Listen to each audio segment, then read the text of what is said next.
ఈరోజు వీడియోలో చామంతి మొక్కల నుండి కటింగ్స్ తీసుకుని మొక్కలను ఏ విధంగా పెంచుకోవచ్చో చూద్దాం. మన గార్డెన్కి మరింత అందాన్ని తీసుకొచ్చే మొక్కల్లో చామంతి మొక్కలు ఒకటి కదండి. ఈ చామంతి మొక్కలకి నవంబర్ నుండి పూలు పూస్తాయి. మనం చాలా వెరైటీస్ కొంటూ ఉంటాం.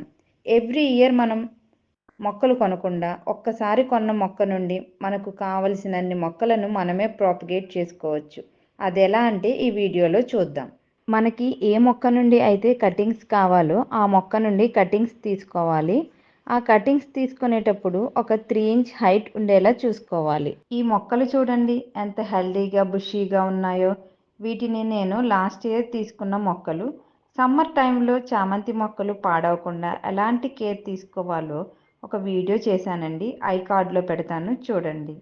ఫస్ట్ టైం నా ఛానల్ని చూస్తుంటే నా పాత వీడియోస్ ఒకసారి చూడండి.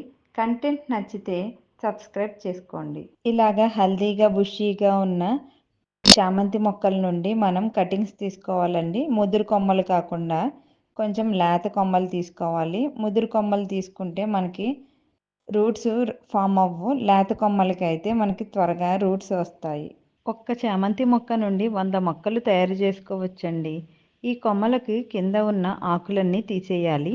పైన 3-4 ఆకులు ఉంటే సరిపోతుంది. ఇలా చామంతి కొమ్మలు అన్నింటికి కింద ఆకులు తీసేసి రెడీగా పెట్టుకున్నాను. చామంతి కొమ్మలు అన్నీ కూడా కనీసం 3 ఇంచుల హైట్ ఉండాలి. 50 రూపీస్ టబ్ ఒకటి తీసుకుని దానికి డ్రైన్ హోల్స్ చేసుకోవాలండి. ఈ డ్రైన్ హోల్స్ని కవర్ చేయడానికి మనకి టైల్ ముక్కలు కానీ కొబ్బరి పెంకులు కానీ పెట్టుకోవాలి. ఇప్పుడు దీంట్లో శాండ్ ఫిల్ చేసుకోవాలండి. మొత్తం టబ్ అంతా నిండేలాగా శాండ్ని ఫిల్ చేయాలి. ఇలా నేను 2 టబ్బలు నింపుకుంటున్నాను.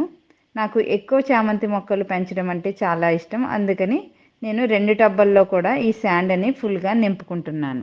మొత్తం శాండ్ అంతా ఒకసారి తడిచేలాగా వాటర్ చేసుకోవాలి. చాలామంది కామెంట్స్లో అడుగుతున్నారండి, ఇలా ఇసుకలో పెడితే కొమ్మలు రావటం లేదు అని. కానీ వీడియో ఎండింగ్ వరకు చూడండి. నేను పెట్టిన ప్రతి కొమ్మకి కూడా వేర్లు ఎంత బాగా వచ్చాయో మీరే చూస్తారు. మనం ముందుగా రెడీ చేసుకున్న కటింగ్స్ అన్నీ కూడా ఇసుకలో పెట్టుకోవాలి.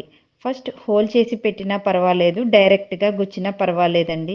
నేనైతే ఇలా డైరెక్ట్గా ఇసుకలో గుచ్చుతున్నాను. ఇలా ఇసుకలో పెట్టిన తర్వాత మొదలు దగ్గరే కాస్త ప్రెస్ చేస్తే సరిపోతుంది. ఇసుకలో పెట్టిన ఏ కొమ్మలు అయినా చాలా హెల్దీగా పెరుగుతాయి, వేర్లు కూడా వస్తాయి. ఇలా కటింగ్స్ అన్నీ పెట్టుకున్న తర్వాత ఎండ తగలని ప్లేస్లో షేడెడ్ ఏరియాలో పెట్టుకోవాలి. అలాగే ఎక్కువగా వాటర్ కూడా చేయకూడదు. 4 డేస్కి ఒకసారి వాటర్ చేస్తే సరిపోతుంది. ఇసుకకి తగిలేలా వాటర్ చేయాలి. మామూలుగా మనం మిగిలిన మొక్కలకి వేసినట్లు పైనుంచి వాటర్ చేయకూడదండి. అలా ఆకులకి తగిలేలా మనం వాటర్ చేస్తే ఆకులు కుళ్ళిపోతాయి. ఇసుకకి మాత్రమే తగిలేలాగా వాటర్ చేయాలి. ఒక 20 డేస్ తర్వాత చూడండి ఎంత చక్కగా పెరిగాయో. కొన్ని ఇలా మాడిపోయినట్లు అయిపోయాయి కదా. ఇలా అవ్వడానికి కారణం మనం వాటర్ ఎక్కువగా ఇవ్వడం వలన ఇలా అవుతాయి. పెట్టిన ప్రతి స్టెమ్కి వేర్లు ఏ విధంగా వచ్చాయో చూసారా. ఇలా ఇసుకలో పెట్టుకోవడం వలన 100% రూట్స్ వస్తాయండి. మనం అన్ని రకాల చామంతులు, నాటు వెరైటీస్, సీజనల్ వెరైటీస్ కూడా ఇలా ప్రాపగేట్ చేసుకోవచ్చు. ఇదండి ఇవాల్టి వీడియో. కంటెంట్ నచ్చింది అనుకుంటున్నాను. నచ్చితే సబ్స్క్రైబ్ చేసుకోండి, కామెంట్ చేయండి.